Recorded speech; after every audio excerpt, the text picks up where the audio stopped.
गगनयान कर चुके होंगे, वो तो अगले साल ही कर पाएंगे। 10 साल के अंदर we'll have our own Bharat Antariksh station. We had no major setbacks at all. In fact कुछ चीज़ें तो हमने जो आशा थी उससे ज़्यादा अच्छा भी किया है। नमस्कार, आप देख रहे हैं टाइम्स नाउ भारत का डिजिटल प्लेटफॉर्म और मैं हूं आपके साथ प्रतिभा ज्योति।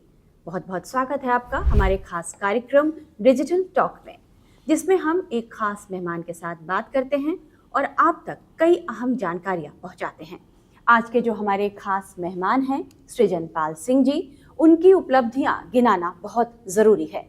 विदेश के जाने माने साइंटिस्ट हैं, इसरो में लंबे समय तक काम कर चुके हैं। तो बहुत बहुत स्वागत है सृजन पाल सिंह जी आपका हमारे कार्यक्रम में डिजिटल टॉक में।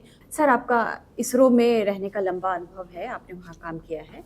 गगनयान को लेकर हमारी तैयारी कैसी है? अगले साल हम इसको लॉन्च करने जा रहे हैं, कहाँ तक ये तैयारी पहुँच चुकी है? Gaganyaan is doing very well. मतलब PSLV के इस असफलता में सब कुछ डूब जाता है कभी कभी, लेकिन सच ये है कि Gaganyaan is doing very well. Gaganyaan is almost on schedule. we've had no major setbacks at all. In fact कुछ चीज़ें तो हमने जो आशा थी उससे ज़्यादा अच्छा भी किया है। नाउ इस साल हम व्योमित्र जो हमारा ह्यूमनॉइड होगा, हम ह्यूमनॉइड को तो भेजेंगे अंतरिक्ष में। वो हमारा लास्ट टेस्ट स्टेज होगा जो इस साल हम कंप्लीट कर लेंगे। बड़ी इंटरेस्टिंग बात है कि हम किसी कुत्ते बिल्ली जानवर को नहीं भेज रहे, है ना? तो कि वो मर जाएगा वहाँ जा करके, तो हम एक रोबोट को भेज रहे हैं, उससे हम डेटा लेंगे। तो ये भी हमारी स्पेस में हम कितने पीसफुल हैं ये इस बात को दिखाता है। बाकी सारे देश 2 बार नहीं सोचते, है ना? लाइका गई थी अंतरिक्ष में और वापस नहीं आई थी। 4 सेकंड की जिंदगी थी उसकी वहाँ पर, एकदम she would have exploded. So we didn't do that. So और नेक्स्ट ईयर, इस साल पूरी टेस्टिंग कंप्लीट करने के बाद next year will send those astronauts जो हमारे हैं। एक तो ऑलरेडी आ चुके हैं इंटरनेशनल स्पेस स्टेशन पे, शुभांशु शुक्ला जी, तो he is obviously experienced, and then will send more. और फिर एक बार हो जाएगा, फिर ये हर साल 2 बार तो होगा ही। मतलब then we'll start expanding. It will become a huge territory for us because there's a lot of industry around it. So there is demand for people to be sent in space. जो space tourism की बात कर रहे हैं, space experimentation की बात कर रहे हैं। फिर we'll have to find a ability कि हम डॉकिंग कर पाएँ space station से, जो अंतर्राष्ट्रीय स्पेस स्टेशन है। If we can do docking, that will be next stage. उसके नेक्स्ट स्टेज पे हम अपना स्पेस स्टेशन बनाएंगे। So this is all start. So Gaganyaan you should see as the first step of India landing on the moon. Okay, इसका पहला चरण, ये पहला चरण है। फिर यहाँ से हम दूसरों के अंतरिक्ष स्टेशन में डॉक करने की कोशिश करेंगे, फिर हम अपना अंतरिक्ष स्टेशन बनाएंगे, फिर हम अपना बेस चांद पे बनाएंगे। So that is what is going to happen. So anyone who is in school today, अगर आप स्कूल में पढ़ रहे हैं तो आपके लिए अच्छा मौका है। You could be not just gaganyatri तो बन ही सकते हैं, गगन यात्री तो कॉलेज वाले ही बन सकते हैं। चांद पर जाने के लिए लेट नहीं हुआ है, चांद पर जाने के लिए स्कूल वाले तैयार रहें, क्योंकि कोई आप ही में से सुनता हुआ बच्चा होगा जो एक दिन भारत का वो इंसिग्निया लगाएगा, यहाँ पर तिरंगा लगाएगा और चंद्रमा पर तिरंगा फैलाएगा, ऐसे गाड़ेगा तिरंगा, और फिर उसके पास अपना स्टेटमेंट तैयार रखिएगा। आपने जैसी बात की, हमारी भुजाएं जो है ना बिल्कुल गर्व से चौड़ी हो रही हैं। ये जो इसरो ने जो अभी अन्वेषा समेत 16 सैटेलाइट भेजे PSLV C-62 रॉकेट से, वो मिशन कैसे फेल हो गया? कहाँ चूक हो गई? देखिए, PSLV polar satellite launch vehicle, ये हमारा वर्क हॉर्स बोला जाता है, और एक तरह से India has a mastery on that. I know कि एक विफलता के बाद मैं बोल रहा हूँ ये बात, लेकिन आपको लॉन्ग कॉन्टेक्स्ट में देखना होगा। इंडिया का PSLV का जो सक्सेस रेट था लास्ट ईयर तक, वो 95% के ऊपर था। यानी कि हमारे टोटल 3 फेलियर हुए थे और 62 मिशंस में से 3 फेलियर। इसके बाद लास्ट ईयर मिड में और अब जनवरी में we had 2 successive back to back असफल मिशंस। तो जो 3 फेलियर थे वो 5 हो गए हैं आउट ऑफ 64 लॉन्चेस। तो भी अगर 64 लॉन्चेस में से 5 लॉन्चेस ही फेल हुए और 59 launches were successful, it's still a very good, it's a very good ratio. लेकिन ये मतलब इस तरह, I don't want to brush aside कि there is a matter of concern, लेकिन लॉन्ग कॉन्टेक्स्ट देखना ज़रूरी है। तो कोई लोग ये नहीं कह सकते कि ISRO doesn't know how to launch satellites, जो कुछ तबका बोलना शुरू कर चुके हैं। उसी कॉन्टेक्स्ट में ये भी कहना ज़रूरी है कि इस बीच हमने GSLV सक्सेसफुल लॉन्च किया है, जो इससे भी बड़ा होता है, 1.5 गुना ज़्यादा पेलोड ले जाता है। GSLV that has been successful, उसमें कोई ऐसी आँच नहीं आई। तो अब सवाल उठता है कि जिस प्रोजेक्ट पे हमें सबसे ज़्यादा यकीन था जो हमें लगता था कि ये तो हमारा बिल्कुल पेट बेबी है, ये तो मास्टर हैं हम इसके, सडनली उसके बैक टू बैक 2 फेलियर कैसे हो गए। और ये जो मिशन फेल हुआ लास्ट वाला C-62, इसकी वजह से for the second time Anvesha has not been successfully launched. तो ये एक DRDO के लिए भी एक सेटबैक हो रहा है, क्योंकि उसके बड़ा ही प्रीमियर सैटेलाइट है, it's a massive surveillance satellite है, वेरी एक्सपेंसिव। तो जो EOS सैटेलाइट गिर गया 2 बार, that is also a double loss for us. और इससे डीमोटिवेट भी हो सकता है, भाई एक ही सैटेलाइट बार बार बनाते बनाते, it's a very demotivating process. Then there were other 15 satellites who also were lost. उसमें कुछ प्राइवेट सेक्टर के थे, कुछ विदेशी सैटेलाइट्स थे। So it is beyond doubt कि ये चिंताजनक बात है, क्योंकि एक बार होता है हम सीख जाते हैं, दोबारा if you don't learn from a failure twice then there is a question mark. तो इसरो के इतिहास में ऐसा नहीं होता, इसरो के इतिहास में बैक टू बैक ऐसे फेलियर्स नहीं होते, और उसी जगह हुआ। सो जो लास्ट ईयर का मिशन था वो 3rd स्टेज में फेल हुआ, यानी 1st स्टेज में रॉकेट भारी भरकम होता है, स्ट्रैप ऑन मोटर्स होती हैं, एक क्योंकि धरती से आप उठ रहे हैं, ज़्यादा वजन है, तेल बहुत है आपके, फ्यूल बहुत है, सॉलिड फ्यूल है, लिक्विड फ्यूल है, आप सबको उठा रहे हैं, तो उस समय बहुत मुश्किल होता है रॉकेट्स का लिफ्ट ऑफ। उस स्टेज से हम शुरू करते हैं सॉलिड फ्यूल, उसके बाद विकास इंजन आता है, लिक्विड फ्यूल, फिर 3rd स्टेज पे वापस सॉलिड फ्यूल, और फिर 4th स्टेज पे हम स्पेस में होते हैं और हम सैटेलाइट को सही जगह प्लेस कर देते हैं। ये जो 3rd स्टेज है, ये दूसरी बार हुआ लगातार कि 3rd स्टेज पे एग्जैक्टली ऑलमोस्ट उसी मोमेंट पे रॉकेट वेंट ऑफ कोर्स। यानी कि ये जो लास्ट ईयर का इशू था वो परसिस्ट कर रहा है इस ईयर। कोई नई प्रॉब्लम शायद नहीं आई है, हमने ऑब्वियसली प्रॉब्लम आइडेंटिफाई करी होगी लास्ट ईयर की, उसको रेक्टिफाई किया होगा, या तो हमने प्रॉब्लम गलत आइडेंटिफाई करी या हमने रेक्टिफिकेशन गलत किया, या रेक्टिफिकेशन नाकाफी था, कोई ऐसी प्रॉब्लम थी जो हिडन रह गई। यही 3 पॉसिबिलिटी हो सकती हैं, इनमें से कुछ हुआ है। अब इसके कारण क्या हो सकते हैं? पहला कारण ये हो सकता है कि जो मैंने आपको बताया कि प्रॉब्लम गलत आइडेंटिफाई करी। दूसरा कारण ये भी हो सकता है कि अब PSLV पे पहले हम हल्के सैटेलाइट लेके जाते थे, अब हम थोड़े एम्बिशियस हो गए हैं, तो हम PSLV को भी हम heavy satellites, expensive satellites, heavy complicated satellites हम उसमें डाल रहे हैं।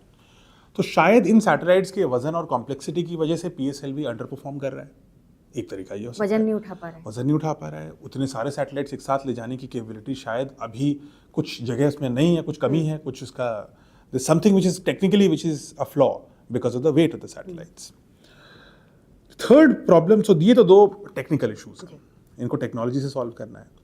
तीसरा एंगल जो बिल्कुल अनप्रूवन है, लेकिन इट्स क्योंकि ये 2 बार हुआ है इसलिए इसको टेबल पे रखना जरूरी है। मैं ये नहीं कह रहा हूँ कोई तथ्य है या कोई प्रूफ है मेरे पास या प्रमाण है। ISRO is a rising star, it's a challenge to global players, not just अब नासा बल्कि इवन प्राइवेट प्लेयर्स, जैसे इलॉन मस्क की जो कंपनी है, इन सब लोगों को भी it's a challenge to everybody because we do it cheap, we do it accurately, and इसलिए इंडिया इज इमर्जिंग पावर। कई उपलब्धियां हैं इसरो के, और इंडिया का प्राइवेट स्पेस सेक्टर भी इसी वजह से बढ़ रहा है। इसलिए हमें एक तीसरा एंगल भी इस पे एनालाइज करना पड़ेगा, देखते हैं क्या होता है, और वो है साबोटाज का। Is there a deliberate attempt to make these failures happen? So this is the 3rd angle which we have to also explore. तो इन तीनों एंगल को एक्सप्लोर करके we have to now, since 2 bar failure हो गया है एक ही चीज़ को लेकर के, we have to go back, we have to figure out कि ये क्या है। ये मल्टी एजेंसी एनालिसिस होगा, it can not be just limited to I think कि सिर्फ एक सब कमेटी के ही थ्रू डिसाइड हो, क्योंकि सब कमेटी तो ऑलरेडी कर चुकी है ये काम। Now there has to be also an investigation कि लास्ट टाइम के फेलियर रिकग्निशन में गलती क्या हुई, बिकॉज इसका मतलब ये भी है कि हम फेलियर को रिकग्नाइज नहीं कर पाए, हम गलती नहीं पहचान पाए। ये मेरे लिए ज़्यादा बड़ा सवालिया निशान है बनिस्बत इसके कि गलती हो गई। सुधार क्या करें? अगर तो गलती पकड़ने का प्रोसेस हमें सुधारना पड़ेगा कि उसमें भी कुछ गड़बड़ हुई है। So those things are there, और इसमें जो मैंने आपको बताया espionage and systematic sabotage is also something to look at. इन सारी चीज़ों को एनालाइज हमें करना होगा, इसमें कोई डाउट नहीं है कि हम इसको दोबारा करेंगे, इस साल ही करेंगे, और इसमें भी मुझे पूरा विश्वास है कि अब हम इसको सही करेंगे। और अब ना सिर्फ हम इसको सही करेंगे बल्कि हम अपनी गलती को पहचानने के प्रोसेस को भी बेहतर बनाएंगे। ये अन्वेषा सैटेलाइट हमारे लिए क्यों महत्वपूर्ण था? ये क्या काम करने जा रहा था ये satellite? It's a very so it's a hyper spectral satellite, यानी मल्टीपल स्पेक्ट्रम पे जो उसका स्पेक्ट्रम है वो it's a very unique spectrum on which it works. Earth observation है, EOS is earth observation satellite, यानी इट्स बेसिकली फॉर सर्वेलेंस, आपको अर्थ पे क्या हो रहा है मूवमेंट को ट्रैक करना। It's a very high resolution capability it has, और इसलिए इसको मिलिट्री ग्रेड का है। So that's why DRDO is involved.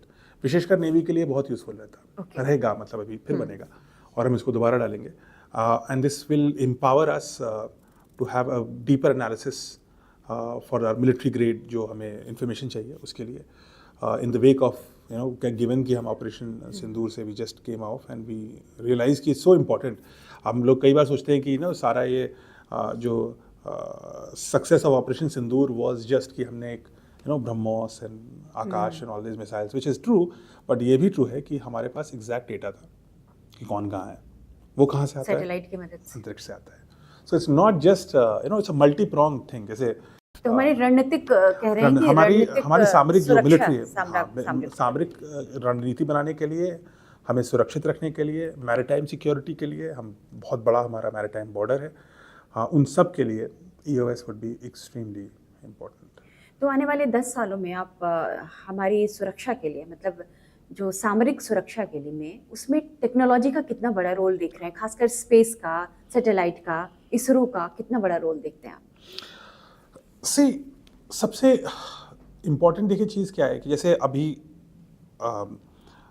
Space is a very interesting domain. अगर हम स्पेस से ही बात करें, सबसे पहली चीज़ तो स्पेस ही है, तो टेक्नोलॉजी में स्पेस। अब जैसे हम अन्वेषा की बात कर रहे थे, सो अन्वेषा मिलिट्री स्ट्रेंथ आपको देता ही है, बट आपको वो एग्रीकल्चरल आउटपुट भी दे पाएगा। वो ये भी बता पाएगा कि कौन, जो चीज़ ये बता सकता है कि कौन शिप कहाँ से कहाँ जा रही है, वो ये भी दिखा सकता है कि क्या कहाँ उग रहा है। तो मिलिट्री टेक्नोलॉजी जब आप बढ़ाते हैं तब आपको सिविलियन इम्पैक्ट भी मिलता है। क्लियर एग्जाम्पल इज इंटरनेट, बनी तो मिलिट्री के लिए थी, बट आज सब यूज़ कर रहे हैं। तो बहुत सी ऐसी technology, Anvesha is also an example, उसको मिलिट्री के लिए भी हम यूज़ करते हैं, सिक्योरिटी के लिए भी यूज़ करते हैं, हम उसे फार्मिंग के लिए भी यूज़ करते हैं, हम उसे लैंड यूज़ पैटर्न को भी एनालाइज करते हैं, हम सब कुछ एनालाइज करते हैं। So this things go hand in hand. जब आप मिलिट्री टेक्नोलॉजी को इम्प्रूव करते हैं तो सिविलियन टेक्नोलॉजी को भी फ़ायदा होता है। तो सबसे पहले तो ये समझना आवश्यक है।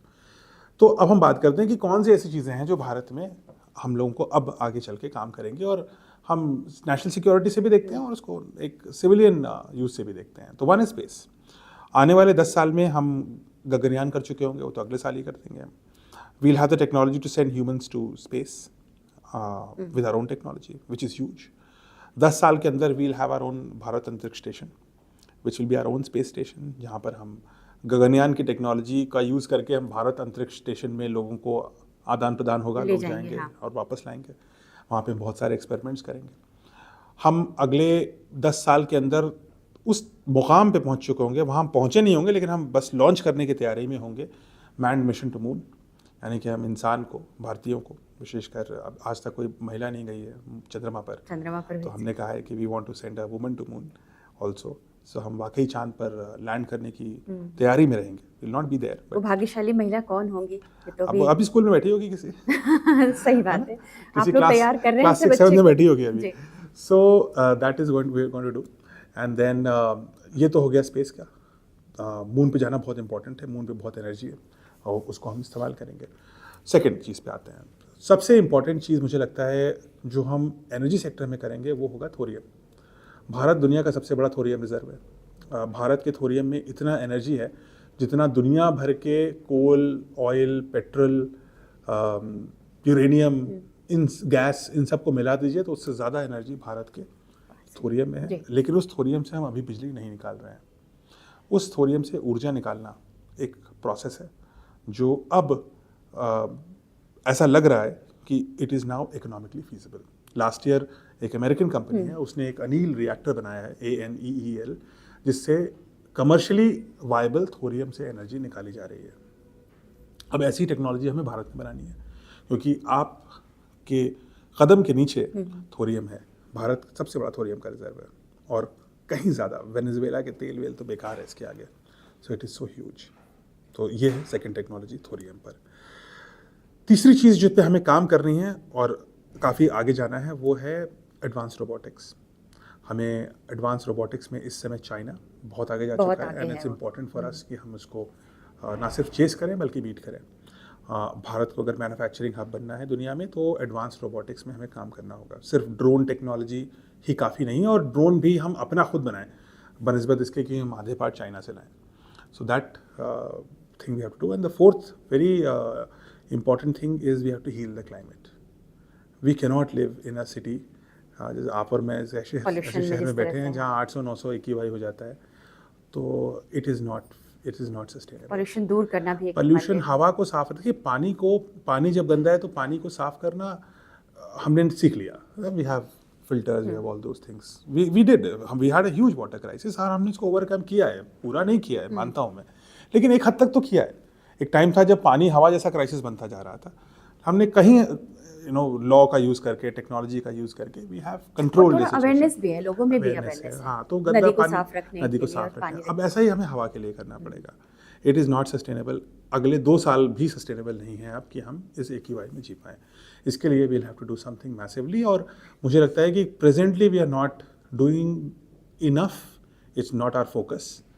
वी थिंक कि टल जाएगा, 1-2 महीने, पहले 1 हफ्ते की बात थी, अब 1 महीने की हो गई, अब 2.5 महीने की हो गई, अभी 2.5 महीने 4 महीने बन मुझे लगता जाएगा। है अब तो ये सालों भर की बात हो गई है, तो खासकर दिल्ली में। अगर 12 महीने हम AQI चेक करते रहेंगे, दिल्ली में सिर्फ एक आदमी बात करता है सिर्फ ट्रैफिक और AQI, यही हर कॉन्वर्सेशन का स्टार्ट जी है। हाँ। सो इसलिए this is not something which is happy society. तो साइंस के लिए बहुत बड़ी चुनौती है। There are ये- solutions to this. See, it's not impossible to solve it, but to be honest, it will not be solved by sprinkling water. The problem is much bigger now. है ना, हम पानी फेंक करके सोचते हैं कि हम स्प्रिंकल कर देंगे और सब पोल्यूशन गिर जाएगा। That's not good. जो क्लाउड सीडिंग की कोशिश हुई क्लाउड थी, seeding was a good measure, लेकिन देखिए cloud seeding is also a temporary fix. So I am not against it, it's a science, it didn't happen, वो अलग बात है, ठीक है, फेलियर्स होते हैं, बट सिर्फ एक फेलियर को लेकर के आप ये नहीं बोल सकते टेक्नोलॉजी फेल है। लेकिन at the same time cloud seeding is a temporary fix, 4 दिन बाद फिर वही हो जाएगा। It's not a permanent solution. It's not a solution. It's like बड़ा सिंपलिंग कर रहे हैं, आपने निकाल, दूसरा आप वेदर पैटर्न चेंज कर रहे हैं, which is also we don't know the impact कि आप वेदर पैटर्न चेंज करेंगे तो उसके आगे जा करके जो कल को इसमें राजनीतिक इशू बनेगा। पंजाब और हरियाणा के किसान कहेंगे कि आप सब क्लाउड की सीडिंग यहाँ कर दोगे तो हमारे यहाँ बारिश कैसे होगी? How will we grow crops? Which is a legit concern. Obviously. So all those things will also come up, and these are realities of life. So these things have to be taken care of. The solution is on the supply of pollutants, not कि हम उसको दबा दें, कुचल दें, ये कर दें। क्यों ऐसा हो रहा है कि इतना पोल्यूशन आ रहा है? इस साल तो पंजाब में बाढ़ भी आ गई थी, तो ये जो पराली वाला एक्सक्यूज था वो भी लिमिटेड ही आप डाल सकते हैं। तो क्या एक्सक्यूज है? Delhi has to own up its own problem. We can't say उसकी गलती, इसकी गलती, इसकी गलती। You know, living here I can tell you this, हम दूसरों की प्रॉब्लम, मेरी प्रॉब्लम दूसरों की कारण है। ये एटीट्यूड हमें हटाना पड़ेगा। We have to own our problem कि there is something fundamentally wrong in the way we live and this is not sustainable. तो और ये प्रॉब्लम आज दिल्ली में, कल को पूरे उत्तर भारत में आएगी। धीरे धीरे कई शहरों से, मतलब मैं तो कहती हूँ कि आप यूपी के हैं तो कानपुर से आप कानपुर में, लखनऊ में कितना पोल्यूशन, लखनऊ में होम टाउन लखनऊ में है, पटना में क्यों नहीं, हर जगह, हर जगह छोटे छोटे शहरों में, सहारनपुर जैसे शहरों में भी pollution has become a problem. तो यू कैन नॉट ब्लेम कि वो पराली जलाता है इसलिए सब कुछ हो जाता है। It has to be something more fundamental and we have to own up. सबसे पहला ये है कि फेलियर हुआ है, अब सीखते हैं उससे। तो आई थिंक भारत को इस पे अगले कुछ सालों में काम करना होगा, बिकॉज इवन फ्रॉम अ राष्ट्रीय सुरक्षा perspective you can't have sick citizens. आप बीमार सिटीजन्स के साथ सुरक्षित राष्ट्र नहीं बना सकते। बहुत सही बात कही सर। जीरो हमने इन्वेंट किया, हमने बताया दुनिया को, जहां योग है वहां रोग नहीं। सबसे पुरानी सभ्यता है हमारी। गुलामी से तो और देश भी लड़े भाई, पर आजादी के लिए अहिंसा का रास्ता बस हमारा था। अपने पसीने से जमीन सींचता किसान और घर में घुसकर मारने वाले जवान, बस इसी मिट्टी ने जने हैं। इसके हाथ ने जब थामा जज्बा तो इतिहास रचे। कदम बढ़ाए तो चांद का वो हिस्सा चूमा भाई, जहां कोई कभी नहीं पहुंचा। आज पूरी दुनिया में शान से लहरा रहा है तिरंगा, और इसके पीछे है गर्व से भरी अनगिनत कहानियां जो लिखी जा चुकी हैं और लिखी जा रही हैं, जिन्हें मैं सुनाऊंगा आपको राष्ट्रगर्व रोज शाम 6:25 पर।